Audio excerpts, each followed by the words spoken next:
Hello there. So this week we're just going to be playing with the Turtle library in Python system.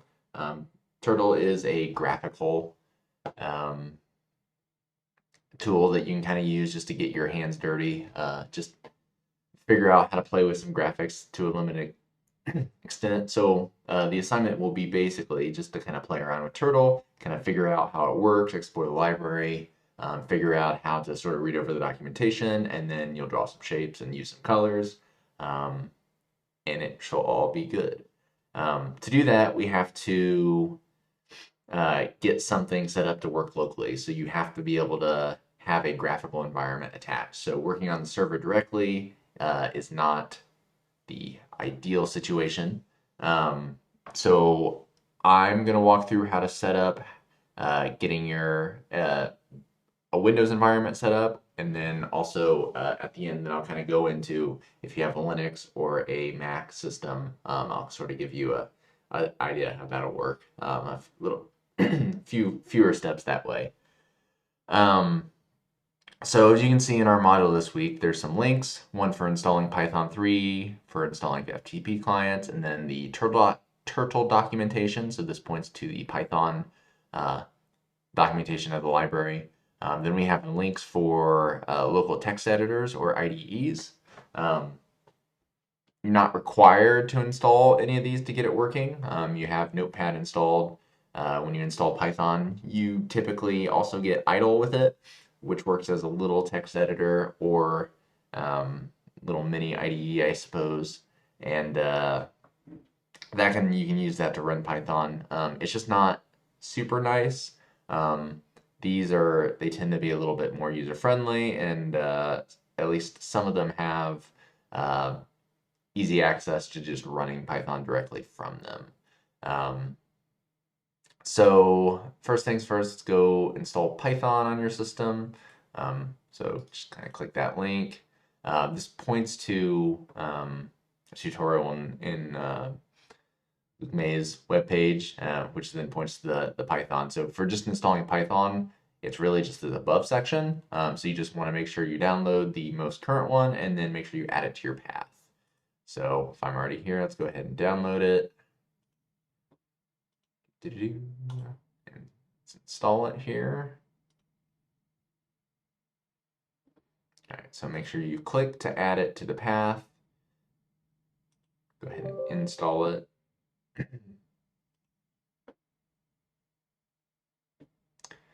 And then while that's going on, this over here, take a look at the next step. So you also want an FTP client.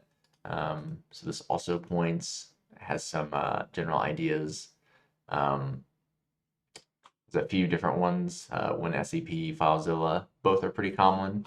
And then it has some information on sort of getting it set up to get into there, showing file name extensions so you can see things, the kind of information that you need. So I already have FileZilla installed.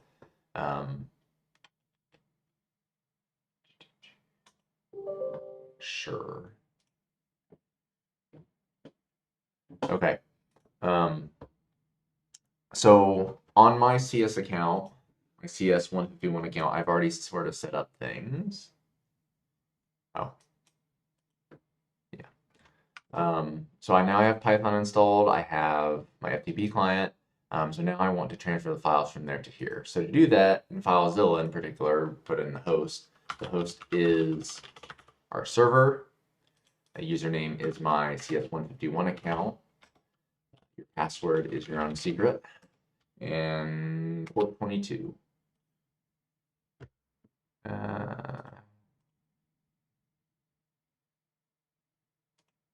Yes, I trust it. Okay. So here you can see, you should see something, if you were to do this, something like this.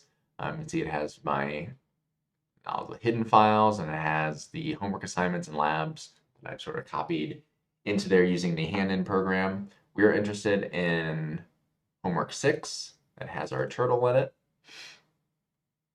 So let's grab H6 over here and put it somewhere in your file system. I got a notice that the transfers have finished. So if I go in there just to look, did it put it where I thought it was going to put it? Who knows? It did. Okay. And that's really all you need to do. So that's what you do to download the files from here to there. Oh, I should have looked in this window here. To do, once you've sort of done your assignment and you've edited it, you can go and do the same thing. So you can take them and you move them back over to the CS server and then use the regular hand-in utility. So I don't need this anymore. That looks like a cancel. Disconnect.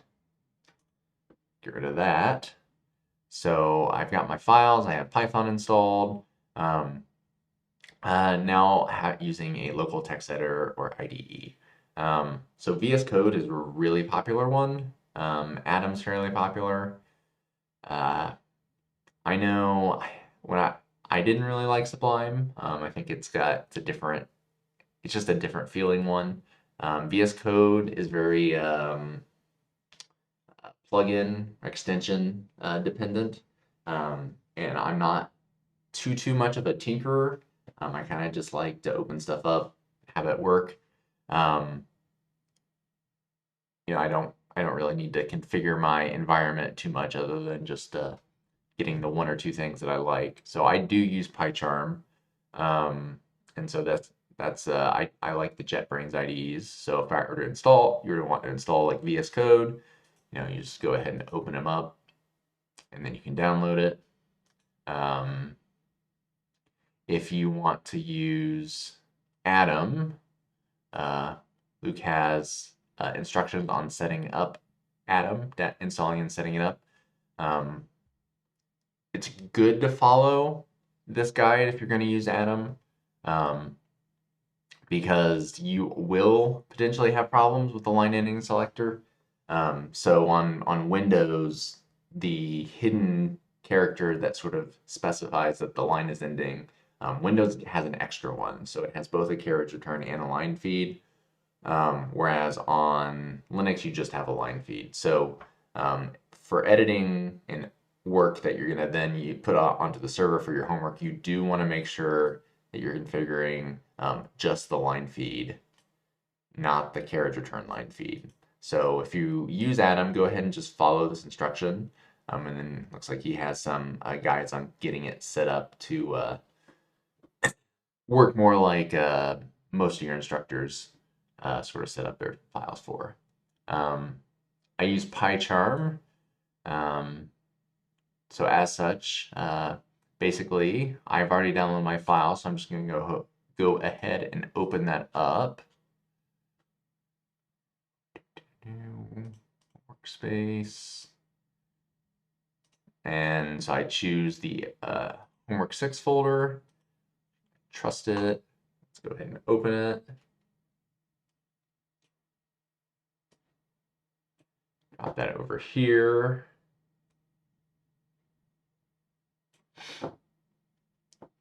And then, so because of the same thing that I just mentioned with Atom, where you want to make sure that it's giving you Linux Unix style line endings. In PyCharm, to do that, you go into the file, drop down into settings, and then you want to go look in the left side for the editor. Let's just type line ending up here. To get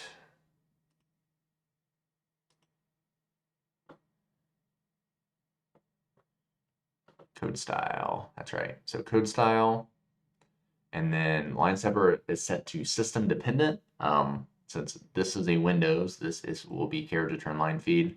So you want to go ahead and specify Unix and Mac OS for just the line feed. Apply those.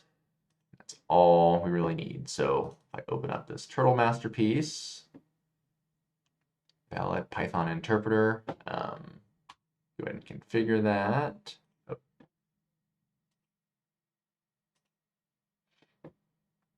And so it comes bundled with a virtual environment, so you can use that if you want for it. If you didn't, you can also use, yeah, and then it can grab your base interpreter as a start. So you've installed it, so it can give you a little virtualized environment to work within.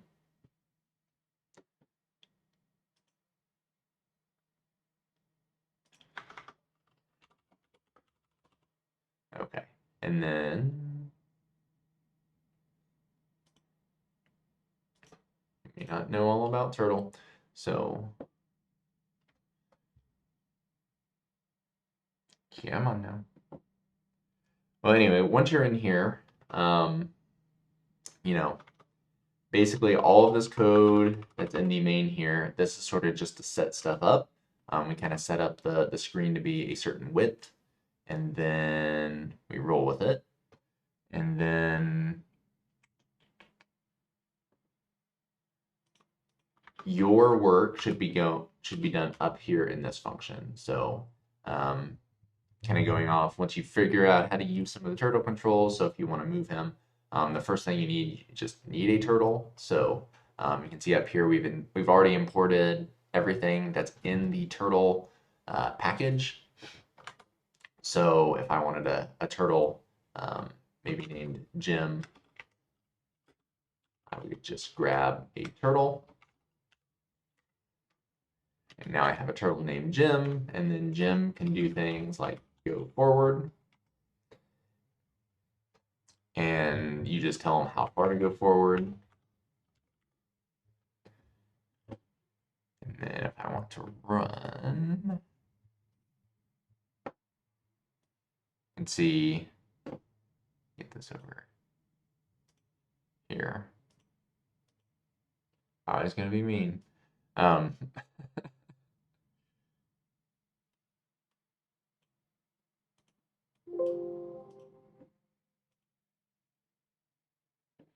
So it's all happening off screen for Magic. But if you do that, a window pops up that's 600 by 900. And then the turtle starts in the center, and then he just kind of moves as he goes forward. So you can kind of play with those. Turn, you can have him go right or left, and then you have to give him an angle. So to make him turn left a 90 degrees, so to turn completely left, you would say, turn 90. If you wanted them to go at a 45-degree angle, kind of go off in a diagonal, just 45 is kind of same thing. So basically you need to draw things in here, and we want sort of to have 5 or more shapes kind of in there. Just use different colors. And I think the color you can do based on the pin color, and there's fill color, and you can make him look like a turtle or be an arrow. Just kind of go through the documentation that was linked to here and just kind of look and see what there is. If you're using an IDE that is aware of the Python functions, and you can kind of go in through like PyCharm, it'll kind of also help you out by giving you all the different methods that are available on the turtle instance. So that, I think, covers everything that you want to do onto it. I will say, since we're doing several things in here, if you go and you're drawing like the equivalent of 5 different shapes, which could be a whole bunch of different ones, if you just drop it all into Masterpiece right here, it could get a little confusing. So in that case, you may want to sort of put into a function thing. So if I want to draw like a moon, and I will take a turtle instance, and then here, basically the draw moon here would take the turtle wherever his position was in the canvas, and then you would be free to do things. You can even think, you can hint at it that he is a turtle. So it'll help you out there. All right, so that's how you do it all in Windows. So you should be able to get set up. If I were done, I would save this file, and then I would go back into FileZilla, and I would just copy them back up to the CS server, and then use my hand in. Now, if you have a Mac, or if you have a Linux system, or if you have a VM that runs with it, your steps can be a little bit more simplified. So this is just a VM that I had for a while ago. And so on here, I've already, like you saw before, I already had the H6 in my home directory of my CS account. So if that's in that case, I can use, do I have rsync? Yeah, you can use rsync or SCP for a secure copy. So sort of go ahead and grab that folder. So R for recursive. And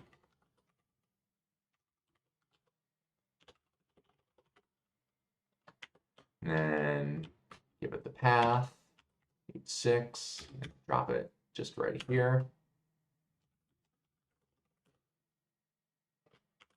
And then you can see H6 is there. And so if you were to have a VM like this set up, you'd be able to, if you prefer, to go ahead and edit it as you had been editing it. Same thing kind of here. You know, you could do things and you could run them. The one thing that might be different here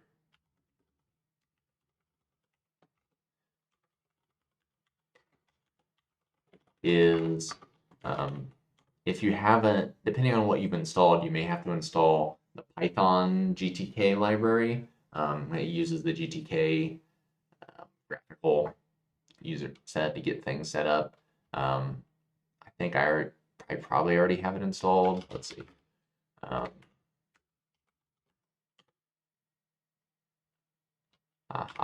have to tell it where to go. So if I say 100,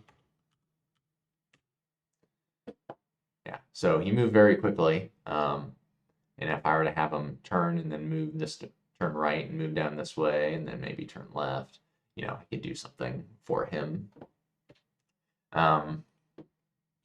Yeah, so you have to install the Python TK, which is, so the Python 3, if you're on, you'd have to use your manager. Let's see, let's install Python 3 TK. Yes. Yeah, so on Debian or Ubuntu systems, it would be a package called Python 3 TK. If you're on something else, you just have to use, like OpenSUSE uses Zypper, or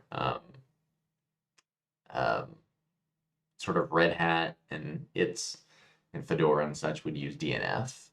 And usually you can just say, you know, DNF. If you were on Fedora, DNF search Python 3 TK, or you know, Python TK something.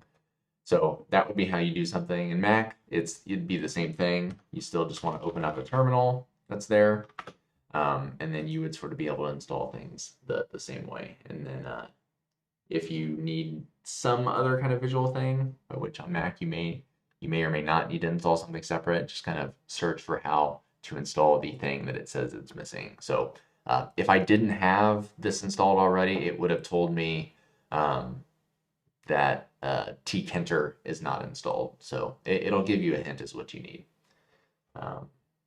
And I think that's a wrap.